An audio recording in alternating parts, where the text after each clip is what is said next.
Season 38, War number 2, and we are up against GD40. Today my team will be Tigra, Kitty and Omega Sentinel.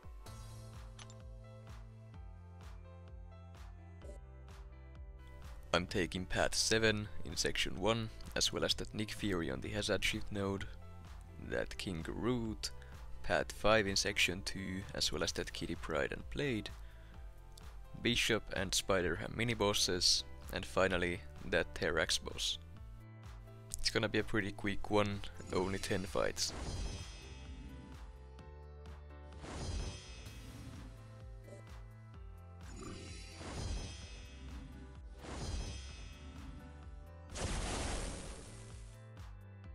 Up first we have a Kingpin on the Vivified node, and I'm taking this fight with Kitty Pryde. I have my full recoil masteries on, and I used an invulnerability boost here, just in case I accidentally push him to his special 3, or otherwise get hit. The game plan here is to get to my special 2 with as much prowess as possible, and then just nuke him down with that. The issue here is that I will most likely get cornered before I can do that, because I don't have the White Magneto pre-fight active. So yeah, if I get cornered, I need to find an opening to trigger my phasing before dropping my special 2 to ensure that it actually finishes him off.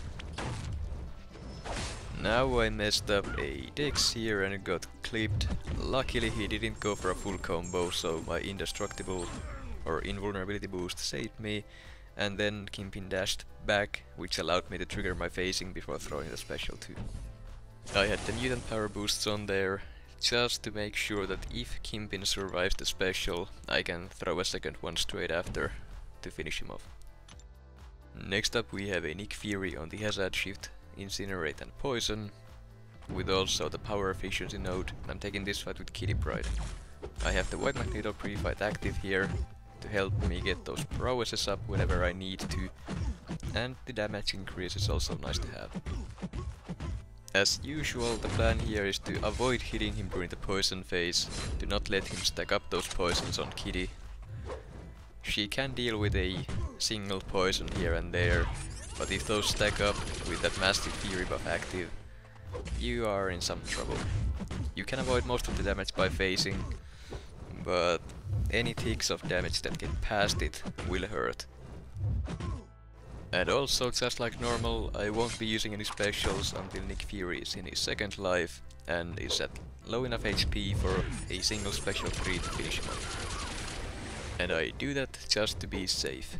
If I use a special, I lose all of my prowess, and Nick Fury being stun immune in his second life, I can't really build up my prowess back up again by trying to parry, even with the White Magneto pre-fight.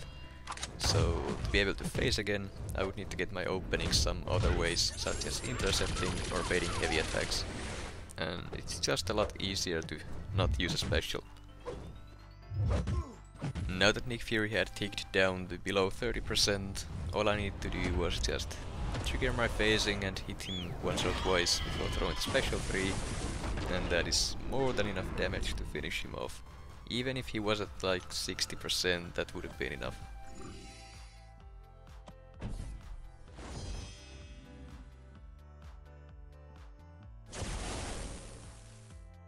Next up we have a King Groot on the Scared Stiff node, and I'm taking this fight with Kitty Pryde. I have the White Magneto pre-fight on here to help me build up my prowess, and to also make sure that my parry stuns will always stick, because Kingpin can shrug off debuffs with his Fury buffs active. I had never taken this fight before, so I was a bit nervous, but knowing Kitty, she can take pretty much anything in the whole game, so I am confident that she can do this fight very well. The game plan going in was to just build up my prowess and get to my special 2, then use it while King Groot has his Fury buffs active. That way when I knock him down, he will shrug off the conduit debuff with his Furies. The special 2 does a nice amount of damage, which makes the fight a lot faster, and since I do have the White Magneto pre-fight here, I can safely build up my prowess again without any issues. And it turned out this strategy works very well for this fight. Now, it didn't really come into play in this fight, but if I did get rooted, my plan would be to just try to parry him and wait out the root timer. If I couldn't land a parry, I would just hold block and then Dex a heavy if he ever throws one. Kitty made that fight very simple. Next up we have a Kitty Pryde on the Power Snack and one too many hits nodes, and I'm taking this fight with Omega Sentinel. I don't use any pre-fights here to start with the Cowardice debuff mode active, because, well, as we all know by now, the Cowardice debuffs will prevent Kitty Pryde from gaining any prowess, and they will remove any prowess she already had on her. That leaves Kitty Pryde with basically nothing to worry about as a defender, and all you can, or you need to do to take her down is to just keep hitting her. Now I did mess up here and threw my heavy way too late on the parry stun, and I would have gotten hit there, but Omega Sentinel's auto block saved me. I'm not even sure why I tried to throw a heavy there, but it worked out. Next up we have an Annihilus on the Ebb and Flow Intercept node, and normally I would take this fight with Tigra, but this time I will be using Kitty Pryde. The reason why, well, I really didn't want to change my masteries for this single fight when I know that Kitty Pryde can do it as well. I used a combat regen boot here to fight that DOT damage I'm taking at the start of the fight, just to save some potions, or at least try to save some potions, but it wasn't really even necessary. Kitty's phasing with the debuffs is more than enough to usually heal up any damage you take at the start. Now my plan here is to just do what I normally do against Ebb and Flow Intercept nodes with Kitty. I'm building up prowess and getting to my special 2, then I need to intercept the opponent to remove the protection, and then a single special 2 should be more than enough to finish them off. And it is. It was a pretty slow start, but this was still a pretty fast fight, I'd say. Tigra would have been faster, but hey, I saved some units by not changing my masteries for it, so I'm happy with that. Next up we have a Killmonger on the Ebb and Flow Intercept and Mighty Charge nodes, and like usual I'm taking this fight with Kitty Pryde. The game plan here is the exact same. I'm building up my prowess, getting to my special 2, and then I need to intercept to remove the protection, and then drop my special 2, and that should be enough to nuke the fight down. Or at least it would if I timed my special 2 right here.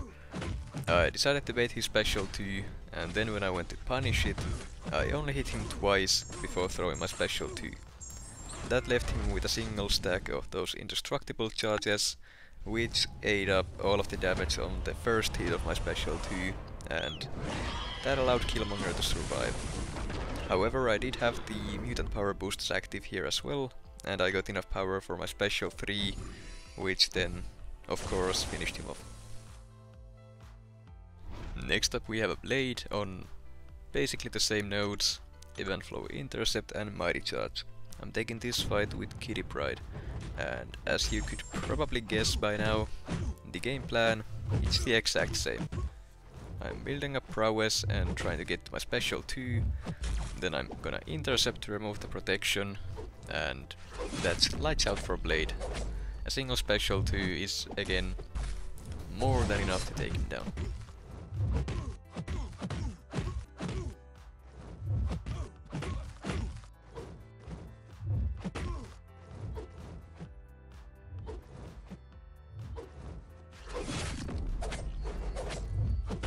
And just to make sure, I decided to face the last hit of his special 1 to gain even more prowess before dropping my special. And yeah, the first 2 hits of that was enough to take him down, the rest was overkill. And then we have a Bishop on the Stunning Reflection mini-boss node, and I'm taking this fight with Kitty Pryde. Usually my plan against Bishop is to just do most of my damage by phasing his special attacks, but this time I'm doing things a little bit differently. Instead of fully phasing his specials, I'm gonna be phase blocking a part of them. By phase blocking them, or at least a few hits of them, I limit the amount of prowess I lose by causing his hits to miss, while also doing some damage on the hits that do miss. So I save some prowess, I still do damage, but just not quite as much. It makes the fight a slightly bit slower, but I'd say it's pretty safe to do. There isn't any tight windows for timing to face them, so you can basically just dash at him and hold block, that's all you need to do. As for fully facing his specials, you need to time everything right or you will get hit. Now I did it this way to just basically showcase it and to just test it out if it would be better to do it this way or just by fully facing the hits, and I'd say this way is easier, but I'm gonna stick with fully facing them because I like doing that.